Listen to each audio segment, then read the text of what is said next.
তুমি এক জীবনে সবার কাছে ভালো হতে পারবে না, চেষ্টাও করো না কখনো সবার কাছে ভালো হওয়ার জন্য, কারণ সবার কাছে ভালো হতেই হবে এমন মাথার দিব্যি কেউ তোমায় দেয়নি।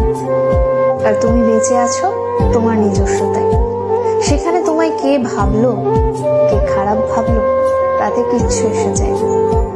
দিন শেষে নিজের জন্য নিজেকেই থাকতে হয়, অন্য কেউ তোমার জন্য থাকে না, থাকেনি কখনো আর থাকবেও না।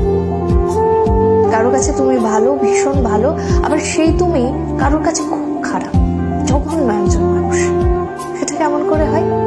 প্রশ্নটা মনের মধ্যে আসতেই পারে। আসলে আমাদের কে ভালো ভাবছে আর কে খারাপ ভাবছে সেটা বিপরীতে থাকা মানুষটার মানসিকতার উপরই নির্ভর করে। সেই পরিপ্রেক্ষিতে অন্যের মানসিকতার পরিবর্তনের ভার তো তুমি নিতে পারবে না।